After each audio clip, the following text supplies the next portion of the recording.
It had been a decade since my divorce, an experience unlike any other, and I had not shared intimacy with anyone during that time. Now at 45, I had spent each of those years in solitude until that Tuesday night changed everything. That night remains etched in my memory, as I lay in bed, the exhaustion enveloping me like a thick, heavy blanket. The familiar hush enveloped the house, yet this time, that serene stillness was fleeting. A gentle, tentative knock echoed at the door. I blinked awake and propped myself up. In the shadows of the room, an unsettling sensation lingered. Adrian. Mother arrived. Myson's voice, a soft murmur in the shadows. The door let out a soft creak as Adrian made his entrance. Inside, he appeared shy in his pajamas, yet they were far from being children's pajamas. They now belonged to a young man of 25 years. The look on his face ignited a fierce urge to shield him. However, I couldn't shake off a sense of discomfort. Rest eludes me, I find myself unable to drift into slumber. Come here, I beckoned, gesturing to the vacant space beside me on the bed. After a brief pause, he made his way over and tucked himself beneath the blanket. The bed let out a soft creak under his weight. In that moment, we found ourselves lying side by side, separated by only a few inches. Adrian's warmth was instantly apparent. I made an effort to avert my gaze, yet from the periphery, it was unavoidable. It was clear that he had outgrown his childhood. He had matured into a young man. His features had become more defined, his shoulders had broadened, and that realization left me feeling both embarrassed and perplexed. In that moment, his voice held such fragility that I found myself unable to respond. I extended my hand and gently rested it on his shoulder in that instant. In an instant, he pivoted to face me and enveloped me in a warm embrace. I was taken aback by the intensity of his embrace. His arms encircled me completely. His face hovered near my neck. His heartbeat resonated within me. His breath flowed with a comforting warmth and a steady rhythm. Yet, the most unexpected moment was when I realized I was embracing him just as warmly in return. A peculiar fluttering sensation awakened within my chest. Adrian's face inched nearer, his breath occasionally grazing my skin. It's simply overwhelming, he murmured softly. Here I am, I murmured. I'm consistently present. Yet, deep down, I felt a sense of unease. My heart raced, and I found myself grappling with the sheer weight of this overwhelming conflict. Adrian's actions carried a certain purity, without a doubt. But his embrace was more enveloping than I had anticipated, his warmth radiating through me. More intimate than I expected. Thank you, Mom, he whispered softly. His eyes shut, and at last, his breathing became more measured. He had drifted off, yet I remained wide awake as I lay there, utterly motionless. A single question continued to swirl in my mind. The realm of my thoughts. What on earth? It just occurred this evening. The embrace from Adrian felt far too personal, and what troubled me even more was my inability to simply dismiss it. As dawn broke, Adrian remained lost in slumber. The initial beams of sunlight danced across his face, and I found my gaze lingering on him. He still appeared pure, yet within me, I was utterly ensnared. I leaned my head against the pillow, inhaling deeply. I required some time to understand the events of last night. Yet, one thing was certain, this was not merely another evening of sorrow. As the sunlight gently seeped into my room, it gradually roused me from my slumber in that moment. I came to understand that I was still burdened by the emotions that had ebbed and flowed within me throughout the night. Adrian remained in a profound slumber, lost to the world around him. With deliberate steps, I rose from my slumber and made my way to the kitchen. I craved a moment of solitude, seeking to create something quietly, ensuring he remained undisturbed. Adrian consistently found himself waking up late each morning. Yet today, it understood that I needed to take action to soothe the unease. As I grappled with the swirling thoughts of the previous night, I began to assemble the ingredients for pancakes. Moments later, Adrian started to awaken. He was barely visible, a shadow lurking just beyond the door, his eyes heavy with sleep. He spoke of morning, yet there was an oddity in his tone. He conveyed a sense of weariness intertwined with caution. "Grieving, dear," I responded while gazing at him.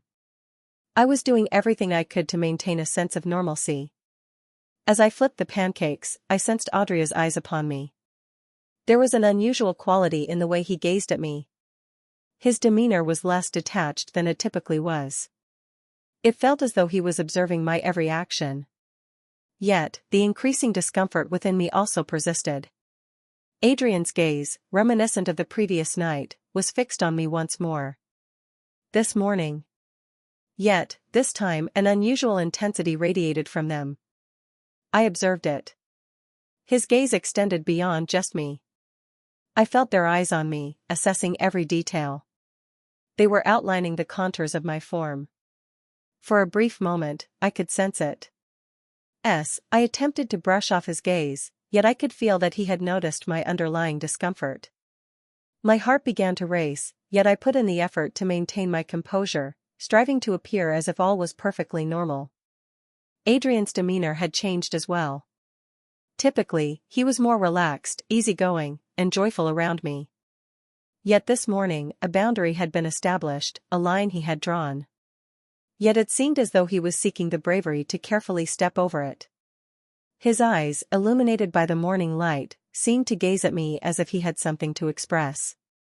Yet, I found myself unable to pinpoint exactly what it was. I set the pancakes on a plate and offered it to him. "Enjoy," I remarked with a hint of melancholy. As Adrian grasped the plate, his fingers wrapped around it for just an instant, and our eyes locked once more in a brief exchange. It seemed as though he was searching for a deeper understanding within me. I observed the anxious glimmer in my own gaze. Yet, Adrian remained silent. He merely took a seat at the table during breakfast. He never met my gaze, not even for a moment, yet each time I shifted, his eyes darted away from the ceiling, returning to me with that same unique intensity. It felt as though he was acutely attuned to every little action I took. This was an unprecedented experience for us. The chaos within. I cultivated something deep within, softly spoken. "It's time to resolve this matter promptly." However, I still didn't completely grasp what was happening. This was how Adrian's glances and behavior wove a tapestry of deep emotional confusion within me. Now, in the kitchen, enveloped by the warm aroma of pancakes, that strange tension lingered, something was stirring inside me. Yet I held firm against it. I knew Adrian was watching me closely, yet my focus remained solely on fulfilling my role as a mother. This morning was meant to be a simple affair centered around breakfast, yet the warmth and unease intertwined within me as the sunlight gradually seeped in. They seemed to embody an essence all their own. As night drew near, a heaviness of sleep began to settle upon my eyelids. A shift was palpable. I sensed it, yet I couldn't quite pinpoint what it was. As the night deepened, the solitude in my room became more oppressive, yet this time there was a noticeable change in Adrian's demeanor. It felt as though we were transforming into something entirely different. Gradually, I succumbed to slumber, yet I frequently opened and closed my eyes during the night. A sense of anticipation washed over me, though its source remained a mystery. Out of nowhere, a sound pierced the silence. My eyes fluttered open in the dimly lit room. A shadow flickered in the distance, shifting with an elusive grace. Gradually, a sensation within me quivered. Surprised, all became a haze. For a moment, I thought it was just a shadow, but then I recognized it was Adrian. He entered the room through the slightly ajar door. My eyes flew open, and my heart raced as I realized my son was standing in my room in the dead of night. Even though I was aware that sleep was expected of me, Adrian's eyes sparkled in the shadows with a fervor that echoed the essence of the night. For a moment, I attempted to concentrate my gaze, grappling with what I was meant to do amidst the confusion. Within me, a crescendo built, growing ever more intense. Adrian's presence in my room at this hour was peculiar, yet it carried an unsettling sense of familiarity. This time, however, it was unlike any other. His gaze, his presence. His approach was deliberate, each step bringing him nearer. Everything held significance. Adrian advanced another step, onward. He drew nearer, and in the dim glow that remained, the moonlight allowed me to discern his features with greater clarity. His eyes held a determination I had never witnessed before, revealing a depth that spoke volumes. Yelled at me, "Keep it going." In that instant, Adrian leaned in, capturing my lips with his. In a fleeting moment, time stood still, and everything was suspended in a delicate balance. In that moment, I felt as though the world was whirling around me while I remained completely still. My son was just a step away, and as he placed a kiss on my lips, all my emotions intertwined. This was not an expectation a mother holds for her child in that particular moment. It struck me with such intensity that my heart began to race uncontrollably. I swiftly pulled away and attempted to push him back. "Negative," I uttered, breathless, as my words seemed to dissolve into the air like a fleeting whisper. Adrian stepped back, a hint of what appeared to be disappointment flickering in his eyes, yet he remained upright and commanding in the room. "Adrian, this isn't appropriate, please reconsider." My voice quivered, my mind whirled, and my body was drenched in perspiration. The emotions within me surged as my son drew near in that manner. What a chilling and intricate experience it was. Yet, I couldn't overlook the intensity of the attention he was directing towards me. But this wasn't how it was supposed to be. I had to hold on to my role as a mother for eternity, didn't I? The piercing look in my son's eyes, a look I had never encountered before. It stirred something profound within me, my heart raced with such intensity it seemed on the verge of breaking free. Yet, I understood the necessity of regaining my composure. Adrian stepped back, his lips sealed in quietude, yet the silence thickened, enveloping him in the shadows. Then Adrian approached, leaning in to press his lips against mine once more. His hands glided from my neck, tracing a path to my waist, and then settling on my hips.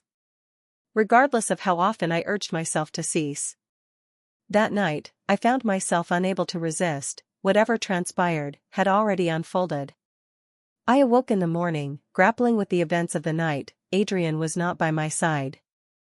There I stood, solitary in the space. I inhaled deeply, attempting to steady my thoughts. I departed the house in silence. My eyes carried a heavy fatigue, while my chest felt hollow and devoid of feeling. My steps were burdened, as if I were adrift in a struggle. Deep within, the one truth I held was my urgent need to grasp the events that had unfolded. I found myself pondering the emotions I was experiencing. Yet, with every fleeting moment, the situation appeared increasingly intricate. That night, whatever transpired had come to pass. In the evening, everything seemed to drift into a dreamlike state. My eyes are so tangled in their actions. My heart raced with anticipation. Yet, I departed the house in silence. I attempted to conceal the events that transpired between Adrian and myself, grappling with my confusion. In my effort to move on, I resolved to bury all my feelings and wipe the slate clean. Yet, there was a fracture within me. I found myself in a state of introspection. What caused this confusion within me? I found myself adrift in this turmoil. My child. My son had transcended the identity of a child. But was I still perceiving him as a child? Was I deceiving myself? What steps should I take?